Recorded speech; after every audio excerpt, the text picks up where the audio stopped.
2007 തണൽ വടകരയിൽ പ്രവർത്തനം ആരംഭിച്ചത്. ഡെസ്റ്റിറ്റ്യൂട്ട് ഹോമിൽ നിന്ന് ഒരാൾ കിഡ്നി ഫെയിലായി ഡയാലിസിസ് സ്റ്റാർട്ട് ചെയ്തപ്പോഴാണ് നമ്മുടെ കോഴിക്കോടിൻ്റെ കിഴക്കൻ പ്രദേശങ്ങളൊക്കെ ഈ കിഡ്നി രോഗികളുടെ വർധനവ് കണ്ടതിൻ്റെ അടിസ്ഥാനത്തിലാണ് ഇന്ത്യയിൽ ആദ്യമായിട്ട് ഒരു കമ്മ്യൂണിറ്റി ഡയാലിസിസ് സെൻറ്റർ വടകരയിൽ സ്റ്റാർട്ട് ചെയ്തത്. വടകരയിൽ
ഡെസ്റ്റിറ്റ്യൂട്ട് ഹോമിൽ നിന്ന് ഒരാൾ കിഡ്നി ഫെയിലായി ഡയാലിസിസ് സ്റ്റാർട്ട് ചെയ്തപ്പോഴാണ് നമ്മുടെ കോഴിക്കോടിൻ്റെ കിഴക്കൻ പ്രദേശങ്ങളൊക്കെ ഈ കിഡ്നി രോഗികളുടെ വർധനവ് കണ്ടതിൻ്റെ അടിസ്ഥാനത്തിലാണ് ഇന്ത്യയിൽ ആദ്യമായിട്ട് ഒരു കമ്മ്യൂണിറ്റി ഡയാലിസിസ് സെൻറ്റർ വടകരയിൽ സ്റ്റാർട്ട് ചെയ്തത്.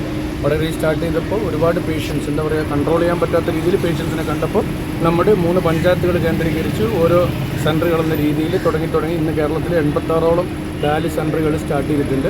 അതിൽ ഏകദേശം 34,000 ഡയാലിസിസ് ഒരു മന്ത്ലി തണൽ നേതൃത്വ സ്ഥാപനങ്ങളിൽ വെച്ച് നടക്കുന്നുണ്ട്. പക്ഷേ എന്നിട്ടും രോഗികളുടെ ഈ വർധനവ് കണ്ടപ്പോഴാണ് 2015 നമ്മളൊരു ഇത്തരത്തിലുള്ളൊരു കിഡ്നി ക്യാമ്പ് സംഘടിപ്പിച്ചത്, ഒരു എക്സ്പോ സംഘടിപ്പിച്ചത്. ഈ എക്സ്പോയിൽ പങ്കെടുക്കുന്ന ആൾക്കാരുടെ യൂറിൻ ടെസ്റ്റ് ചെയ്യും. യൂറിൻ പോസിറ്റീവ് ആകുന്ന ആൾക്കാരുടെ ബ്ലഡും വലിച്ച് ബ്ലഡ് ടെസ്റ്റ് ചെയ്ത് ക്രിയാറ്റിൻ കൂടുതലുള്ള ആൾക്കാരുണ്ടെങ്കിൽ അവരെ നെഫ്രോളജിയുടെ സഹായത്തോടു കൂടി അവർക്ക് ട്രീറ്റ്മെൻറ്റ് കൊടുത്ത് ഡയാലിസിലേക്ക് പെട്ടെന്ന് എത്താത്ത രീതിയിലുള്ള ഒരു സംവിധാനം ഒരുക്കുക. ഒരു 10 ആളെങ്കിലും രക്ഷപ്പെടുത്താൻ കഴിഞ്ഞെങ്കിൽ ആയല്ലോ എന്നുള്ള രീതിയിലാണ് ഇന്ത്യയിലെ തന്നെ ഒരു മികച്ച ഡയാലിസിസ് സെൻ്ററാണ് വടകര.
നമ്മുടെ തൊട്ടടുത്ത പഞ്ചായത്തുകളിലൊക്കെ ഡയാലിസിസ് ഉണ്ട്. എന്നിട്ടും ഈ വീണ്ടും പേഷ്യൻസ് ഇങ്ങനെ വർദ്ധിച്ചു വരുന്ന സാഹചര്യത്തിലാണ് ഒരു ബോധവൽക്കരണത്തിൻ്റെ ഭാഗമായി ഇങ്ങനെ ഒരു എക്സ്പോ സംഘടിപ്പിച്ചത്. എക്സ്പോയിൽ മുഴുവൻ ആൾക്കാരും പങ്കെടുക്കുക.